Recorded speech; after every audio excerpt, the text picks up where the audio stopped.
أكبر كبيرا والحمد لله كثيرا وسبحان الله بكرة وأصيلا. الله أكبر كبيرا والحمد لله كثيرا وسبحان الله بكرة وأصيلا. الله أكبر كبيرا والحمد لله كثيرا وسبحان الله بكرة وأصيلا. الله أكبر كبيرا والحمد لله كثيرا وسبحان الله بكرة وأصيلا. الله أكبر كبيرا والحمد لله كثيرا وسبحان الله بكرة وأصيلا.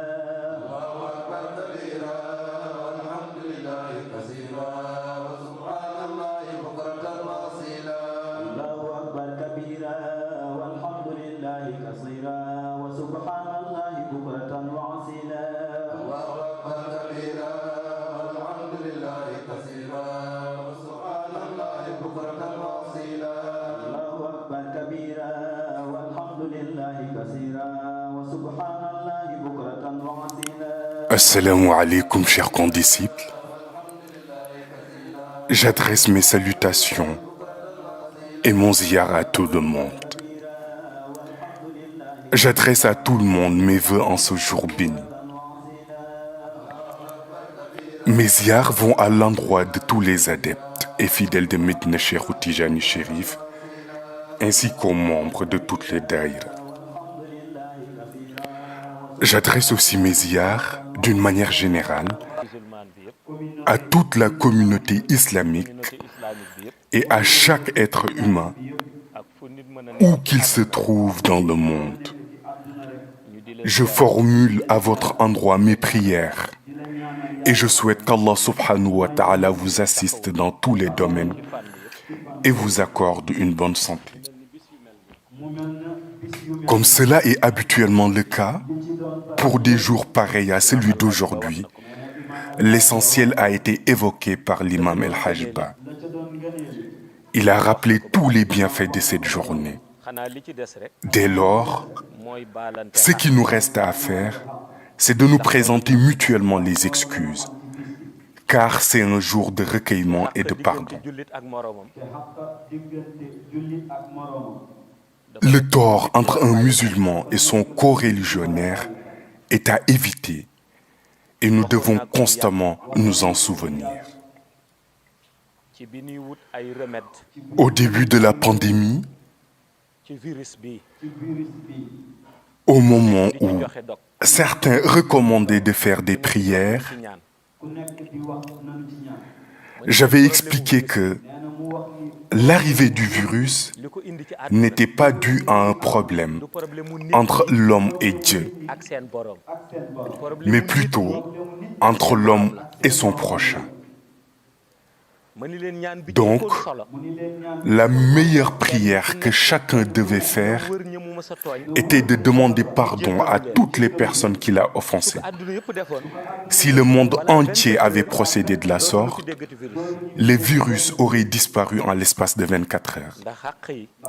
Aujourd'hui, nous constatons que les torts entre musulmans, entre voisins, en un mot entre personnes, sont nombreux dans le monde. Nous devons remercier Allah de nous avoir accordé notre vie et une bonne santé en pareilles circonstances, car nous sommes ses créatures qui doivent lui exprimer chaque instant nos remerciements. Dans le même ordre d'idées, nous devons accepter notre situation, car cela relève de sa volonté, que nous devons respecter. C'est cela l'attitude que doit avoir le bon croyant. Nous adressons notre ziyar au prophète Sayyidina Muhammad sallallahu alayhi wa sallam, notre référence, grâce à qui la miséricorde divine réside encore sur terre. Nous lui adressons les ziyars les plus illustres et lui demandons de nous baigner dans sa lumière. Nous réitérons notre statut de disciple, notre bienséance et notre éducation spirituelle en l'endroit de ce vénéré Mawlaya Cheikh Ahmad Tijani. Nous le prions d'accepter notre condition de disciple, notre bienséance et notre éducation spirituelle par sa grâce. Dans de pareilles circonstances, La seule nécessité reste le rappel. Fadhakir fa inna dhikra tanfa'ul mu'minin. Car le rappel est bénéfique aux musulmans, en l'occurrence le croyant véridique. Si nous devons nous remémorer, nous n'irons pas loin dans nos souvenirs. Et pour cause, si nous étions dans une autre époque, nous pourrions demeurer dans le rappel. Cependant, l'époque où nous sommes est marquée par le fait qu'Allah subhanahu wa ta'ala avait déjà envoyé le prophète Mohammed sallallahu alayhi wa sallam comme un avertisseur, Bashiran wa Nadhiran.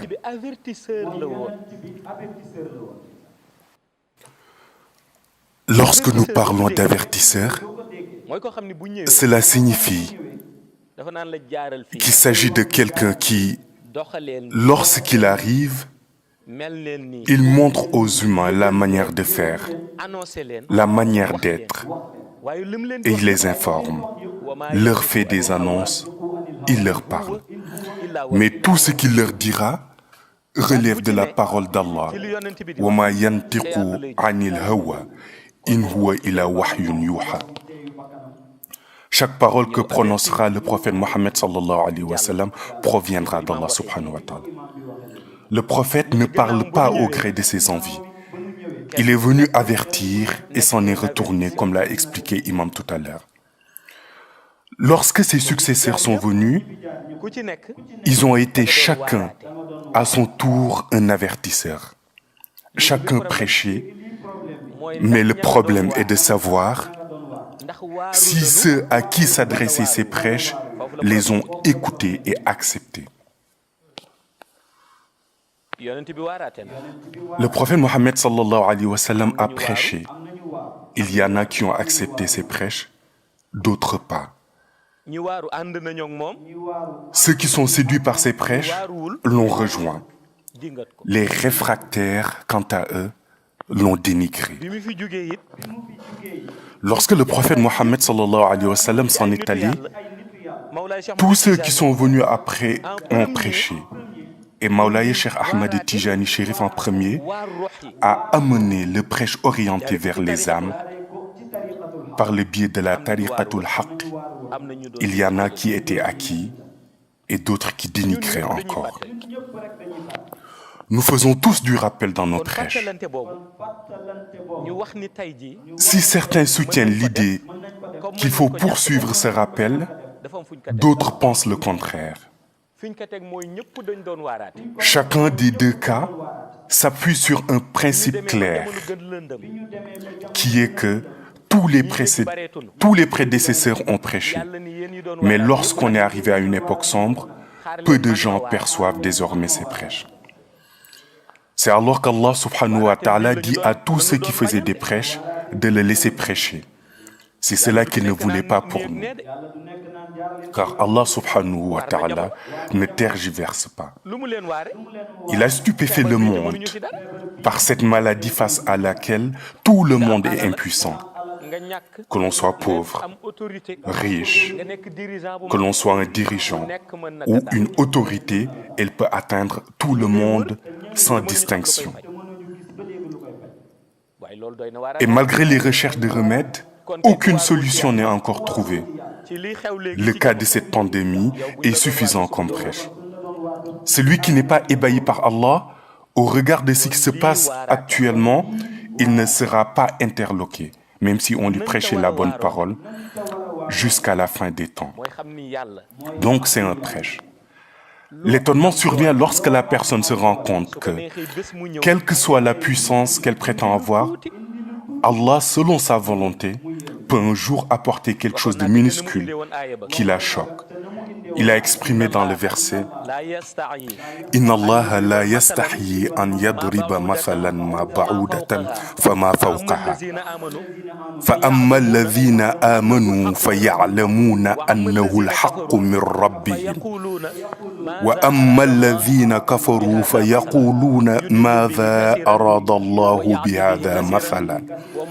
Yudillu bihi kathiran ويهدي به كثيرا وما يضل به إلا الفاسقين. Dans ce verset, Allah subhanahu wa ta'ala dit qu'il prêche comme il veut. Subitement, il désigne un moustique. Les croyants se font leur appréciation. Les dénégateurs se posent des questions et soudain, il désigne un éléphant, ou plus gros qu'un éléphant. On se demande alors c'est quoi le but? Ceux qui ont la foi se font leur appréciation et ceux qui n'en ont pas nient. Cependant, Allah subhanahu wa ta'ala dit que de tout cela, ce qui l'intéresse, ce n'est pas le moustique, ou plus petit que le moustique, ni l'éléphant, ou plus gros que l'éléphant, mais la désignation de la chose. Il faut qu'à un moment donné, que tout le monde, peu importe son idéologie, sa loge, sache que seul Allah subhanahu wa ta'ala subsiste. Si nous n'acceptons pas de le faire, il se manifestera comme il l'a fait actuellement. Si vous ne l'associez pas à ce que vous faites, vous aurez peur de vous réunir. C'est cela la désignation. Il fait une démonstration de sa puissance.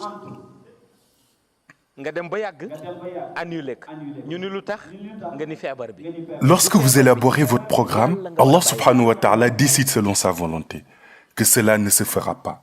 Vous annulez. À la question de savoir pourquoi, vous désignez la maladie, mais ce n'est pas la maladie. Vous devriez avoir Allah à l'esprit, car tout découle de sa volonté. Et la plupart du temps, quand il fait ce genre de démonstration, il le fait à la fin des temps, et nous sommes à la fin des temps. C'est la raison pour laquelle tous les musulmans doivent savoir que tout ce qui se passe relève de la volonté d'Allah, et que ce qu'ils peuvent faire, c'est un retour vers Allah. La vie ne peut pas continuer à suivre son cours comme cela est le cas maintenant. Des fois, on entend dire « Cette chose doit vite finir afin que l'on retourne à nos occupations. » Je me demande alors si ceux qui le disent ont appris les hadiths. Le prophète Mohammed sallallahu alayhi wa sallam avait prédit qu'à la fin des temps, les catastrophes seront nombreuses comme le sont les nuages dans le ciel. Et avant qu'Allah subhanahu wa ta'ala n'établisse sur terre un système qui suit la haqiqa, il effacera d'abord tous les autres systèmes existants et auxquels il n'a pas été associé. De nos jours, si on regarde un tant soit peu comment fonctionne le monde, le constat est qu'il y a peu de systèmes auxquels Allah subhanahu wa ta'ala est associé. Quand il s'agit de débuter, le nom d'Allah n'y est pas associé. S'il faut finir, on ne termine pas par évocation du nom d'Allah. C'est pourquoi ce qu'il y a en ce moment relève de l'optimisme, car en cette période de fin des temps, on ne peut garantir à qui que ce soit un beau lendemain, ni garantir à qui que ce soit son lendemain sera comme il le souhaitera, parce qu'il n'y a qu'un seul commandement qui est celui du Créateur. Donc c'est un devoir de le garder à l'esprit. Tout le monde peut prier pour éloigner une maladie, recommander des prières. Cependant, essayons de donner des recommandations de prière pour la plus grave maladie, qui est celle des cœurs. Si tous les cœurs sont unis, quiconque dira Allahumma, Dieu l'exaucera. Mais dans le cas contraire, nous aurons beau nous réunir jusqu'au lendemain, Allah n'acceptera pas les prières. Alors, essayons d'unir nos cœurs. Et pour cela, il faudra que les guides religieux prennent leurs responsabilités. Car l'espoir est immense chez quelqu'un qui met entre vos mains tout son espoir d'ici-bas et de l'au-delà.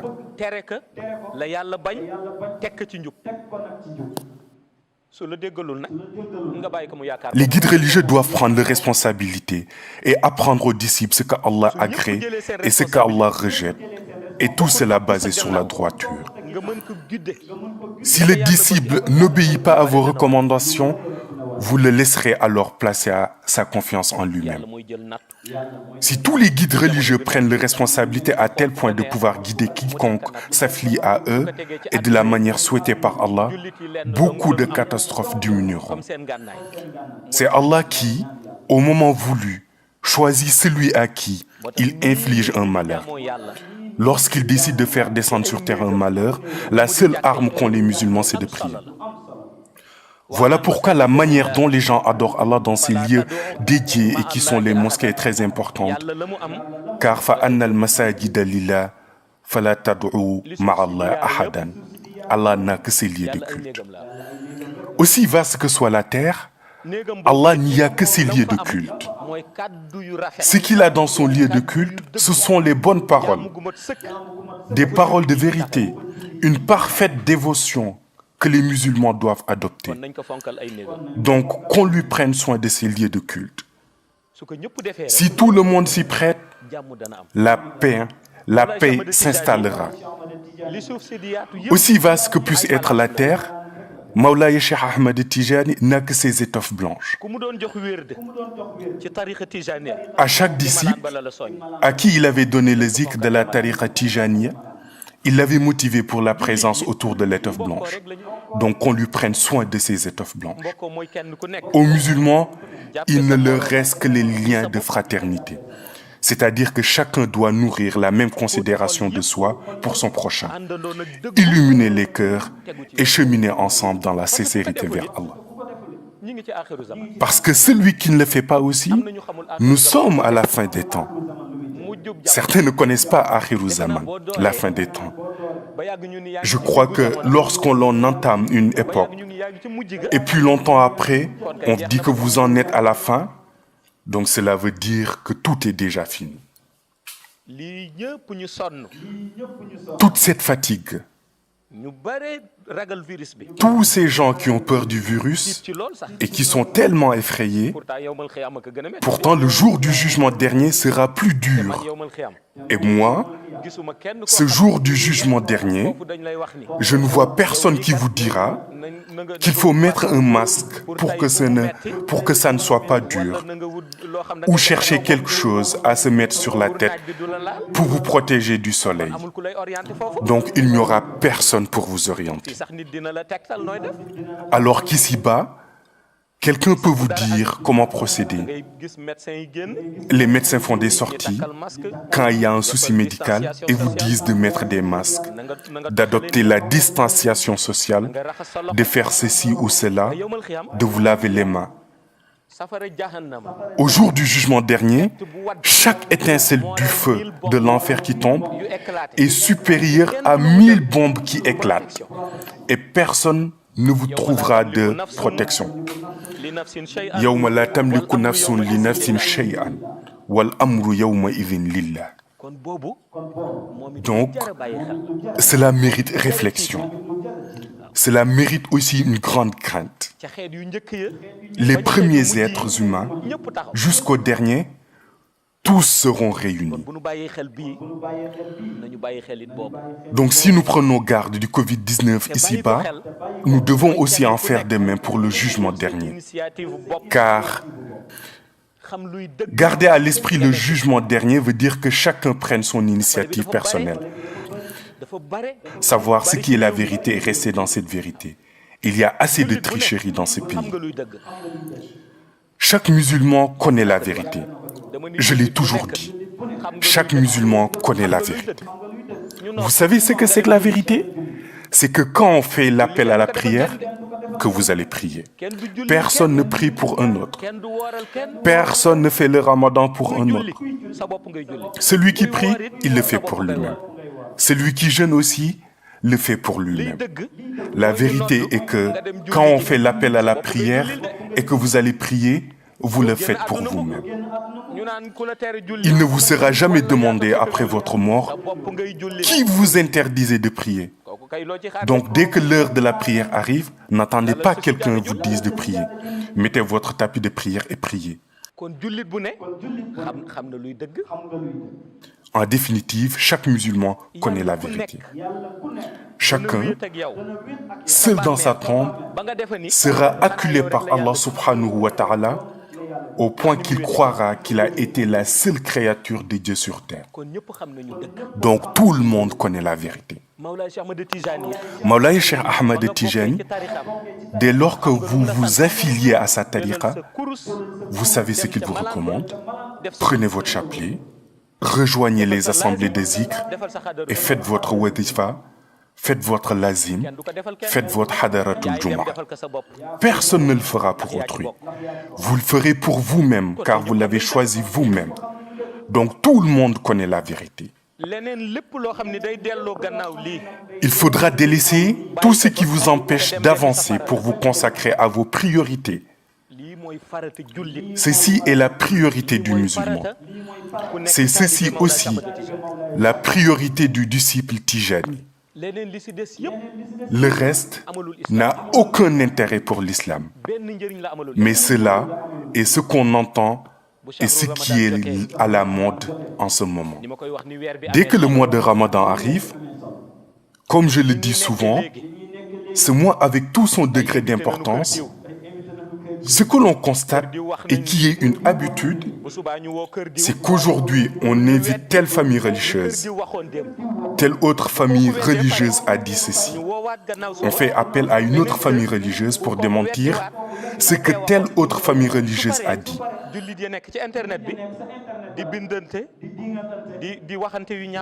Une fois terminé, les musulmans vont sur Internet pour s'invectiver, s'injurier. Nous devons nous arrêter un instant et bien analyser ce phénomène. Quand une telle chose arrive, la première observation à faire est de voir qui sont réellement ces gens qui organisent ces confrontations.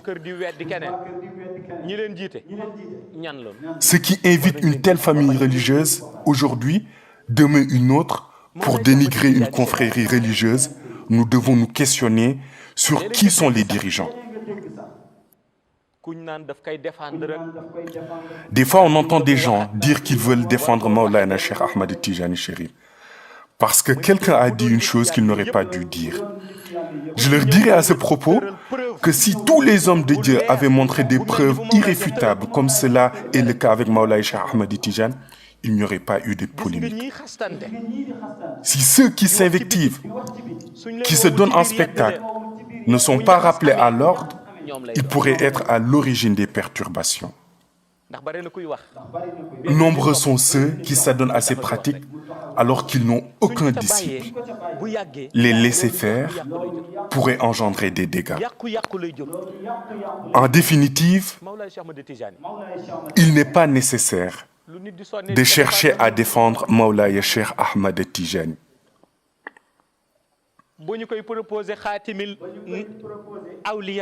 Lorsqu'il a reçu la proposition du grade de Khatimil Awliya, il n'avait pas accepté que celui-ci lui soit imposé. Je l'avais expliqué lors de la nuit de Mawlaya Cheikh Ahmad Tijani en 2018.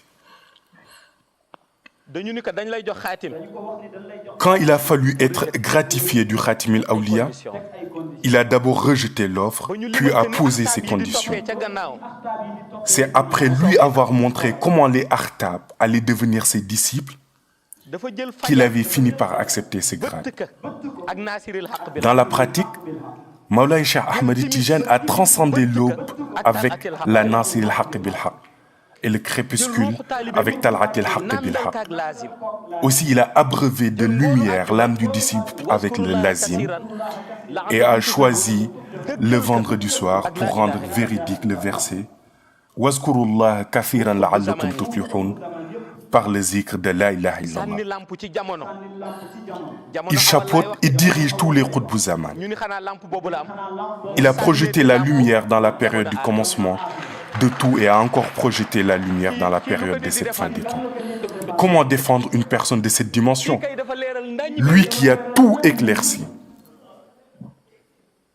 Vous savez, ce qu'il nous reste à faire, c'est de défendre notre chapelet, notre tariqa.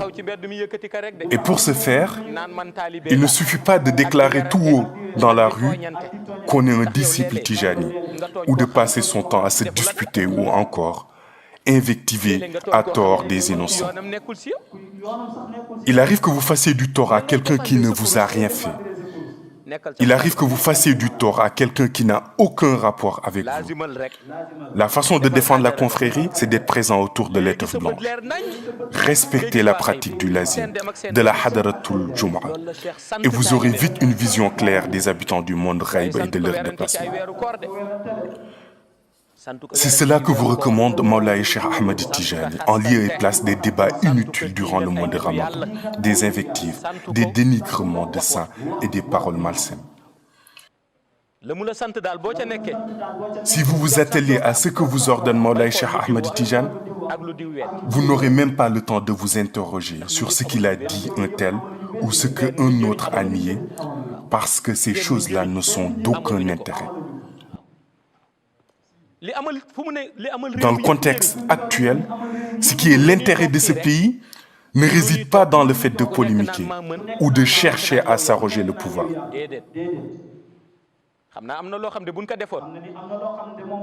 Je sais qu'il y a une chose qui, s'il avait été faite, serait bénéfique pour le pays. Elle consiste à appeler tous les soi-disant gradés et à chacun lui dire de donner un ultimatum au virus. Je pense que c'est ce qui servirait mieux ce pays, mais ce qui est futile est d'être tout le temps là à s'arroger des capacités alors qu'on n'est même pas capable de protéger ses propres disciples du virus, encore moins les protéger le jour du jugement dernier. Celui qui croit en un guide religieux pour sa vie ici-bas et dans l'au-delà doit avoir une preuve dans ce monde. Pour la preuve, mon avis personnel est que si j'étais un disciple, ayant un guide spirituel vivant à l'heure actuelle, je serais allé le voir pour lui dire: vous êtes mon guide spirituel et vous êtes vivant. Il y a une grave maladie qui effraie tout le monde dans ce pays. J'aimerais, puisque je place mon espoir en vous, ici-bas et dans l'au-delà, et que l'au-delà est encore plus dur, que vous me protégez de ce virus. Si vous me protégez d'abord ici, je pourrai avoir confiance sur votre protection dans l'au-delà.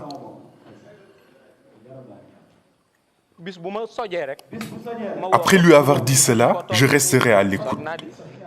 Dès que je suis enrhumé, je l'appelle et lui demande: qu'en est-il de ma protection contre la maladie?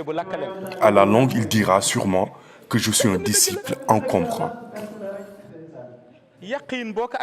Lorsque vous avez une certitude absolue sur quelqu'un, vous le gardez à l'esprit dans tous les domaines de la vie. Tout ce qui vous concerne aussi, il doit l'avoir à l'esprit également.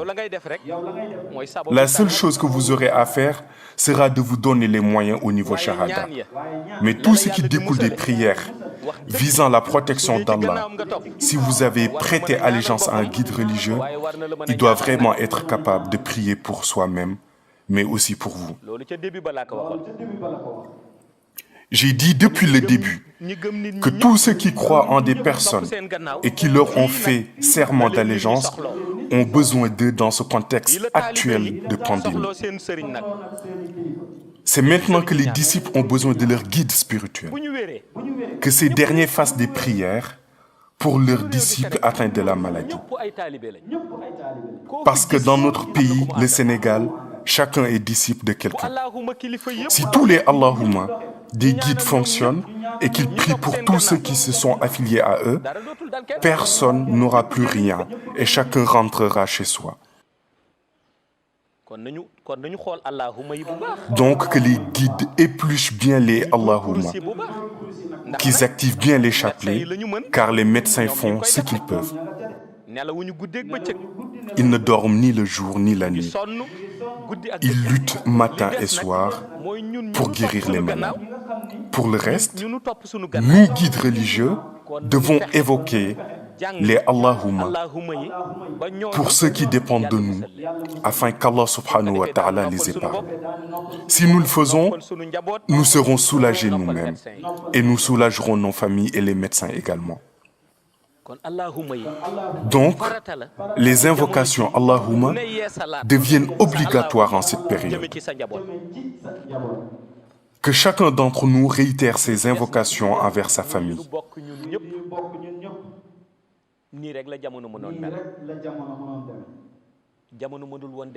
Au demeurant, les événements ne pouvaient prendre une tournure autre que celle-ci.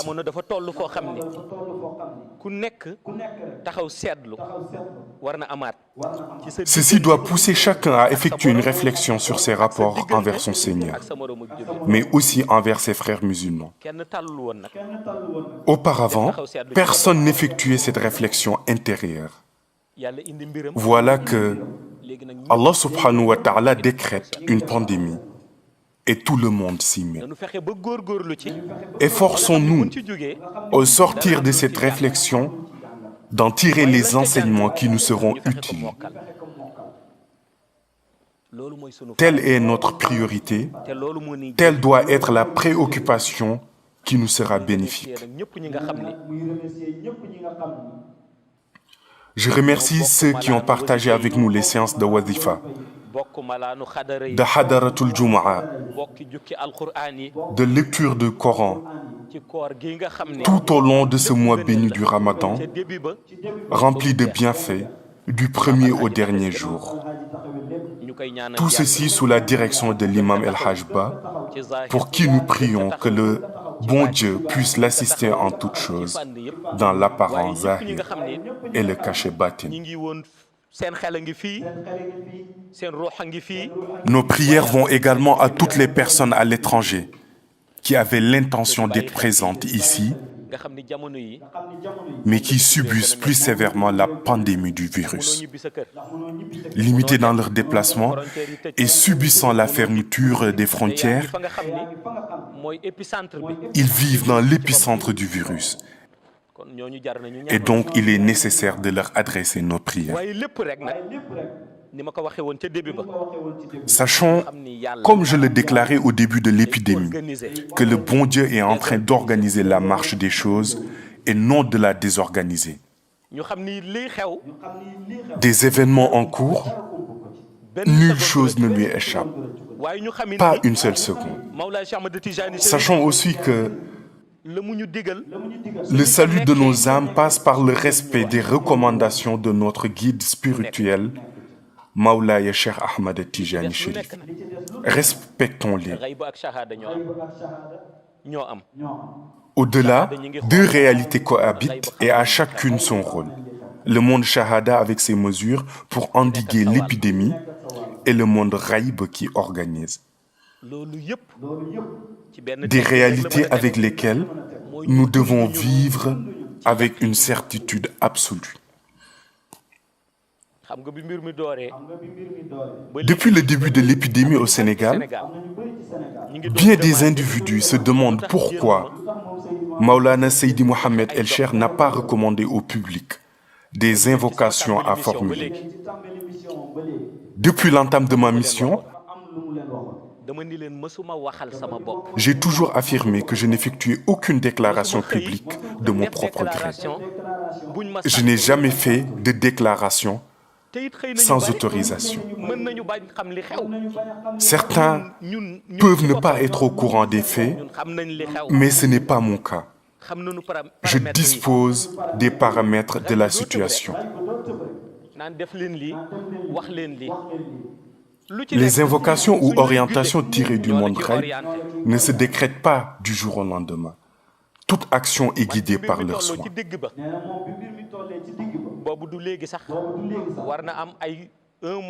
Il y a environ un mois, à quelques jours près, disons 35 jours tout au plus, alors que l'épidémie était plus virulente qu'actuellement, je discutais avec Maulana Cheikh Ahmad Tijani.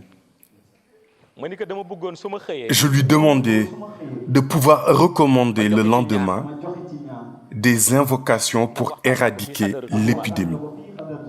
Car n'oublions pas, comme je le rappelais lors d'une séance de Hadaratul Jumu'ah, nos saints hommes avaient la faculté, non pas d'éradiquer un virus, mais mieux encore, de mettre fin à une guerre. Seydi El Hadji Malick radiyallahu ta'ala anhu a été sollicité pour formuler des prières pour la fin de la guerre 14-18. Finalement, c'est son fidèle compagnon Seydi El Hadji Rawhan Ngom qui effectua la prière ici même, dans la région de Saint-Louis. Il utilisa l'invocation Fala Budda min Shakwa pour mettre fin au conflit. Il faut donc retenir que nos saints hommes savaient arrêter une guerre de dimension mondiale, a fortiori un virus. Et ce, à travers des prières exaucées par le Seigneur. Ces prières sont toujours d'actualité. C'est ainsi que j'ai demandé à Maulana Cheikh Ahmad Tijani l'autorisation de pouvoir recommander des prières le lendemain. Il me présenta l'ensemble des paramètres de la situation.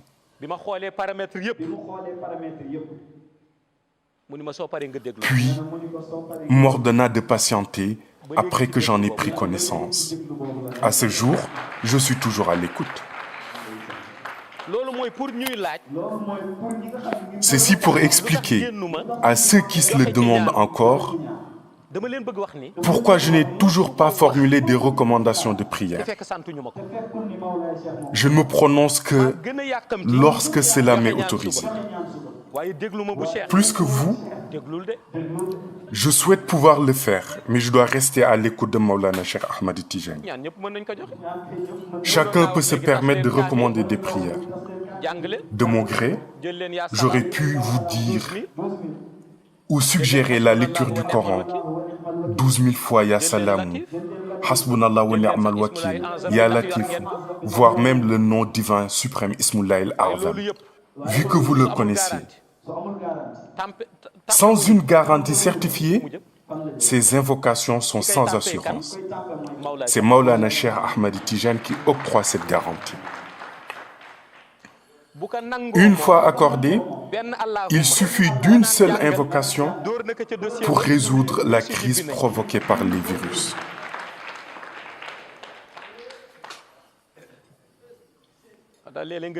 On entend ça et là des individus pronostiqués sur un hypothétique horizon de disparition du virus. Un mois pour certains, une semaine pour d'autres. Hier, je vous indiquais que le prophète Aïssa ibn Maryam allait à la rencontre des malades atteints par la lèpre et caresser leurs mains pour les guérir. À ceux qui se déclarent capables de guérir le Covid, inutile d'affirmer que l'épidémie s'éteindra dans un mois, voire une semaine, dans vos prévisions. Retrouvez les malades atteints, formulez vos prières et faites-les guérir instantanément. Donc, inutile de parler de délai, que celui qui se sent capable le fasse. Car il ne faut pas confondre deux choses, être capable et penser être capable. Je parle de celui qui est capable. Parce qu'il y a ceux qui sont réellement capables et ceux qui pensent qu'ils sont capables. Le prophète Aïssa ibn Maryam se rendait chez les malades atteints de la lèpre. Il lui suffisait de caresser leurs mains éprouvées par la maladie pour que guérison totale s'ensuive. Si mes détracteurs entendent dire cela, alors ils ne manqueront pas de se poser la question à savoir pourquoi Seydi Mohamed El Cheikh ne fait pas comme le prophète Aïssa ibn Maryam. Ma réponse à cette question est simple. Il me suffit juste d'une autorisation pour que je me rende dans l'épicentre de la pandémie pour débarrasser tous les patients de la maladie du Covid-19 et ce de façon instantanée. Ici au Sénégal, les gens ne manquent pas de trouver des sujets de débat. S'ils veulent que je fasse pareille chose, ils peuvent inviter toutes les chaînes de télévision ici à Médina Cheikh pour que l'événement soit diffusé en direct et je leur montrerai devant les caméras des porteurs de Covid-19 que je vais guérir sous leur regard et en direct devant les chaînes de télévision présentes. Je dis cela pour leur montrer que nous sommes prêts à faire la même chose que ce qu'avait fait le prophète Aïssa sur les malades atteints de lèpre.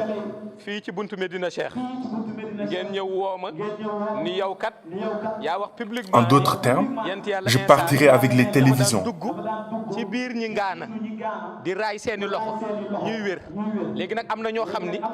à la rencontre des porteurs de la maladie contagieuse qui est le Covid-19 pour les guérir les uns après les autres en direct devant les caméras.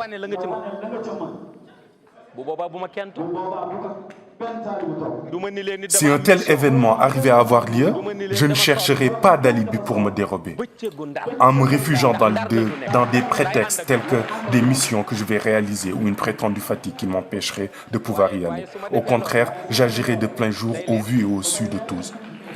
Si ceci avait eu lieu, ce serait une source de clarté et une preuve évidente pour les détracteurs. Malheureusement, ils ne viendront pas faire la demande, accompagnés des chaînes de télévision, parce qu'ils ne veulent pas de la transparence et des preuves évidentes, car cela ne les arrange pas.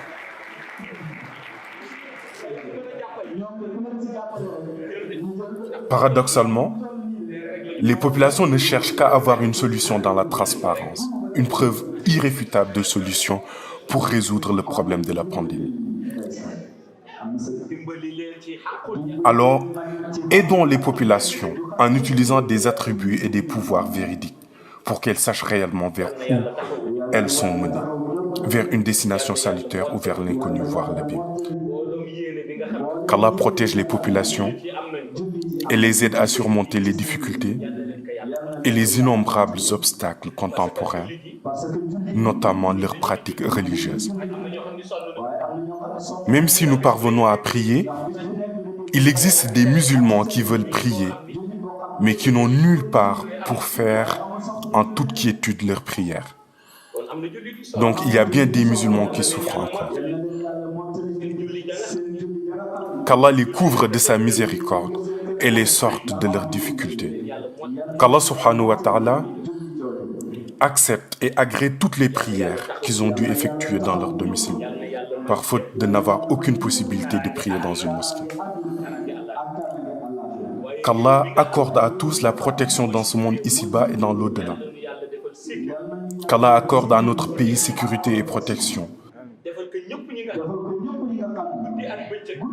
ainsi qu'à toutes les personnes qui s'occupent notamment de jour et de nuit de la sécurité de la vie des populations.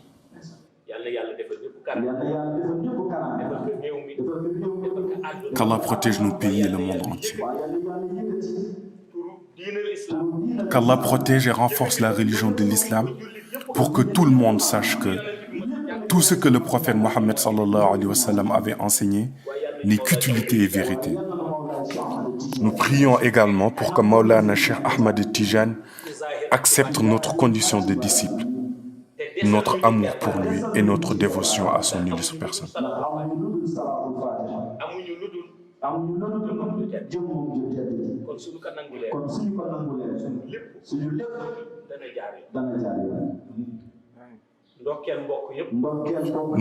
Nos remerciements et nos prières vont à l'endroit de l'ensemble des disciples, ici présents et partout d'ailleurs, avec qui nous avons partagé ce mois béni de Ramadan. Nous prions pour les malades, afin qu'Allah leur accorde une prompte guérison et une bonne santé durable. Qu'Allah apporte son secours et sa miséricorde aux pauvres pour qu'ils deviennent nantis.